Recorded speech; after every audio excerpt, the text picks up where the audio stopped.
प्रिय विद्यार्थियों, नमो नमः। आज का वीडियो आरंभ करें उससे पहले आप सभी को लोहड़ी पर्व की हार्दिक शुभकामनाएं। तो आज का हम कर रहे हैं रुचिरा भाग 3 कक्षा 8 के अंतर्गत तीज पर्व, जिसके शब्दार्थ, सरलार्थ और अभ्यास पूरा हमने कंप्लीट कर लिया है। आज करने जा रहे हैं उसके अतिरिक्त प्रश्नोत्तराणी। तो अतिरिक्त प्रश्नों के उत्तरों को करें उससे पहले यदि आप पहली बार मेरे चैनल पर आए हैं या पहली बार वीडियो को देख रहे हैं या फिर आपने अभी तक मेरे इस चैनल को अर्थात संस्कृत शिक्षा चैनल को सब्सक्राइब नहीं किया है तो सब्सक्राइब कर लीजिएगा। साथ में बेल आइकन का बटन अवश्य दबाइएगा ताकि भविष्य में आने वाली सभी वीडियो का नोटिफिकेशन आपको प्राप्त हो सके। इसी के साथ वीडियो को पूरी देखिए, लाइक कीजिए, हाइप कीजिए और शेयर भी अवश्य कीजिएगा।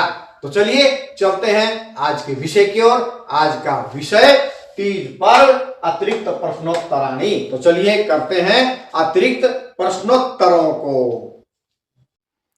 अतिरिक्त प्रश्नोत्तराणी, अतिरिक्त प्रश्नों के उत्तर।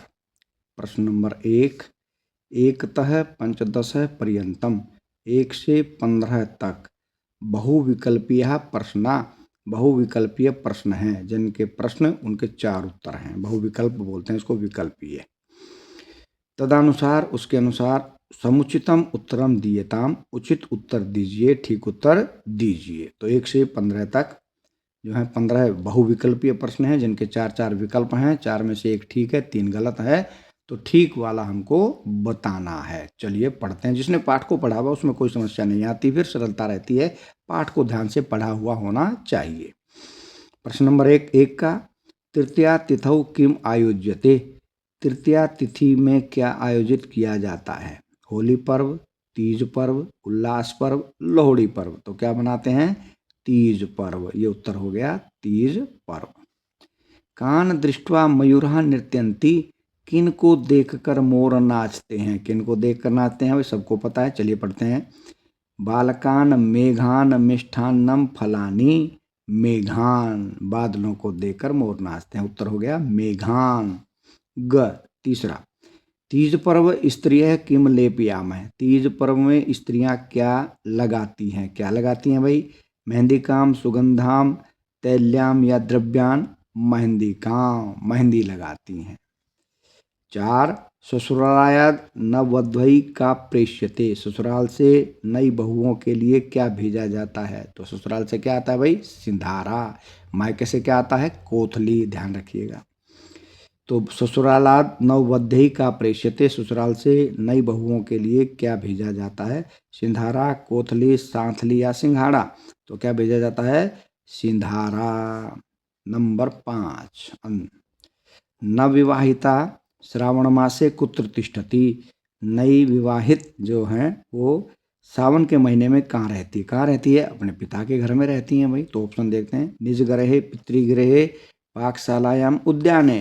पितृगृहे, पिता के घर में। नववधुएं पहले श्रावण मास में अपने पिता के घर में रहती हैं। चलिए चलते हैं प्रश्न नंबर 6 की ओर। क्या है 6? पितृपक्षतः स्वकन्यायै घेवर मिष्ठान्नम प्रेष्यते यत लोके इति कथ्यते। क्या कहते हैं? कोथली। ऑप्शन देखते हैं। पाथली, सांथली, कोथली, सिंधारा। तो लोक में उसको क्या कहते हैं? कोथली। ये उत्तर हो गया कोथली। चलिए बढ़ते हैं प्रश्न नंबर 7 की ओर। तीज पर्वे अतीव सुंदर है रक्त कोशे वर्ण जायते, कीड़ा उत्पन्न होता है भाई। दृश्य है, रंग है, खग है, कीट है। क्या आएगा? कीट है। ये हो गया उत्तर कीट है। लाल रेशमी रंग का एक कीड़ा उत्पन्न होता है, कीट है। अयम राजकीय अवकाश वर्तते अत्र किम अव्यय पदम, अद्य राजकीय अवकाश वर्तते, यहाँ पर कौन सा अव्यय पद है? तो अव्यय पद कौन सा है इसमें? अद्य। चलिए नीचे देखते हैं। वर्तते अद्य राजकीय अवकाश है तो क्या है? अद्य। अद्य यहाँ पर क्या है? अव्यय पद। चलिए आगे 9वां, ज्ञातुमिति पदे क्या प्रत्यय है? ज्ञातुम, तुम किसका बचता है? तुमुन प्रत्यय का। तो चलिए पढ़ते हैं। कतः, सत्री, तुमुन, व्यत। तो क्या है इसमें प्रत्यय? उत्तर तुमुन, तुमुन प्रत्यय ज्ञातुम तुमुन। स्त्रीणाम इति पदस्य विलोम पदम किम, स्त्रीणाम पद का उल्टा पद क्या है? स्त्रीणाम पुरुषाणाम, देखते हैं हम ऑप्शन में, कन्यानाम पुरुषाणाम, धना बालानाम बालिका नाम, तो स्त्रीणाम का उल्टा क्या हो गया? पुरुषाणाम, स्त्री पुरुष पुरुषाणाम। भगिनी इति पदस्य विलोम पदम किम, बहन का विलोम पद क्या? बहन भाई।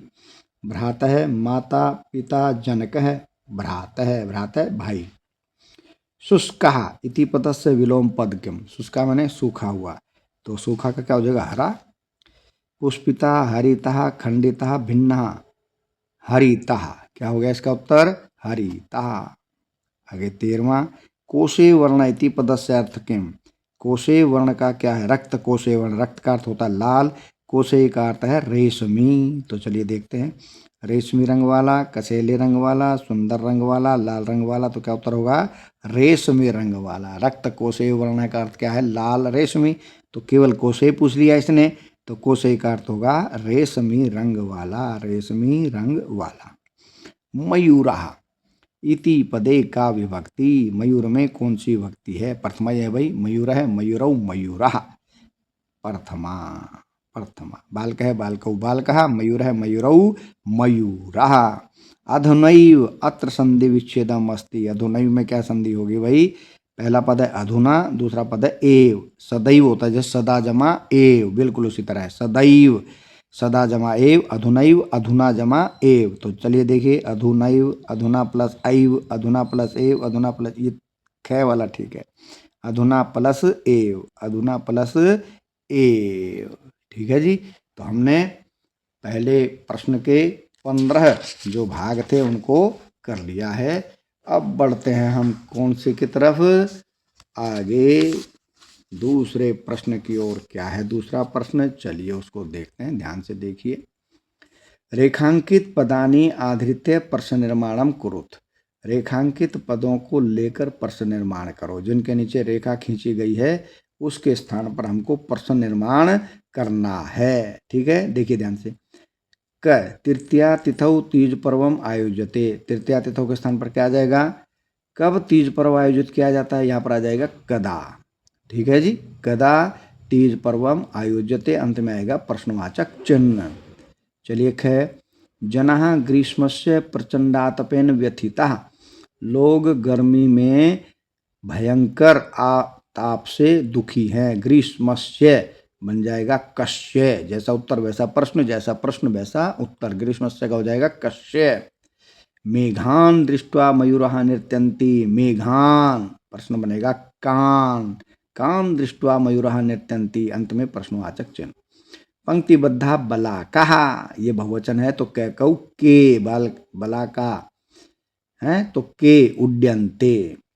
तीज पर्व समय रक्त कोशे वर्णः कीदृशः है, कीटः जायते, लाल रेशमी रंग का, किस रंग का या कैसा? तो कीदृशः। चलिए नीचे प्रश्न बनाए गए हैं, देखिए।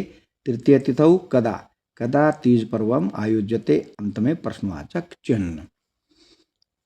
ग्रीष्मस्य कस्य, जनः कस्य प्रचंडातपेन व्यथिता, अंत में प्रश्नवाचक चिन्ह।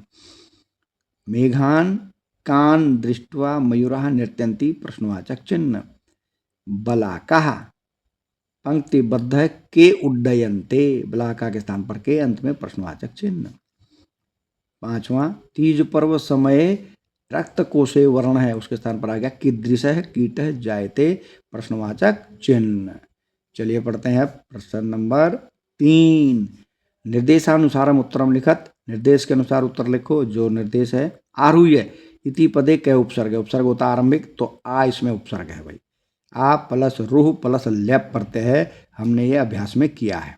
आ प्लस रूह प्लस लेप, तो उपसर्ग है इसमें आ। अनुभूय इति पदे का उपसर्ग है, इसमें है अनु। इच्छामी इति पदे का लकार है, लट लकार, जैसे बनता है पठामी लिखामी खादामी, वैसे बना हुआ इच्छामी, उत्तम पुरुष एक वचन, तो लट लकार है, ये लकार पूछा है, लट लकार। वर्षाया अत्र का विभक्ति, जैसे बनता है लताया, वैसे ही बना है वर्षाया, षष्ठी विभक्ति है। कौन सी विभक्ति? षष्ठी। आरूह्य इति पदे का प्रत्यय, प्रत्यय है ल्याप, ऊपर ही बताया मैंने, आ प्लस रू प्लस ल्याप, तो ल्याप प्रत्यय है। चलिए पढ़ते हैं। आरूह्य औपसर्ग, अनुभूय अनोपसर्ग, इच्छामि लट लकार, वर्षायः षष्ठी विभक्ति। आरूह्य इसमें प्रत्यय कौन सा है? ल्याप, कत्वा ल्याप, ठीक है जी, ल्याप प्रत्यय है। अधोलिखितेषु पदेषु तद्भव पदानाम कृते संस्कृत पदानि लिखत, संस्कृत पद लिखना है। तो हरियाली तीज का तो हरियाली तीज है, कोई परिवर्तन नहीं, ऐसा का ऐसा रहेगा। मेहंदी मेहंदी काम, कोथली का भी कोथली ही रहेगा, सिंधारा का भी सिंधारा ही रहेगा। सावन माह का बन जाएगा श्रावण मास या श्रावण मासे। तो चलिए देखते हैं नीचे क्या लिखा। हरियाली तीज का हरियाली तीज, मेहंदी का मेहंदी काम, कोथली का कोथली, सिंधारा का सिंधारा, सावन माह का श्रावण मास या श्रावण मासे। ठीक है जी, श्रावण मास भी ठीक है, श्रावण मास लिखा वो भी ठीक है। वैसे श्रावण मास ठीक है, इसका मासे के स्थान पर। श्रावण मासे का अर्थ होता है सावन के महीने में, तो यहाँ पर केवल लिखा है श्रावण माह, तो बनेगा श्रावण मास, एक ही मात्रा नहीं आएगी। चलिए पांचवा और अंतिम प्रश्न है आज का। विशेषण विशेष्यानि योजयत, विशेषण और विशेष्य को जोड़िए। तो विशेषण और विशेष्य में एक जैसी विभक्ति रहती है। राजकीय है, अवकाश है। प्रचंड तापेन, शीतलम वातावरणम, बहूनि व्यंजनानि, एक जैसा, बहूनि व्यंजनानि। रक्तकोशीय वर्ण है, कीट है। तो राजकीय अवकाश है, प्रचंड तापेन शीतलम वातावरणम बहूनि व्यंजनानि, रक्तकोशीय वर्ण है, कीट है। तो ये तीज पर्व कंप्लीट हो गया है, पूरा पाठ हो गया है, अच्छे से याद कर लें। जयतु सुर भारती।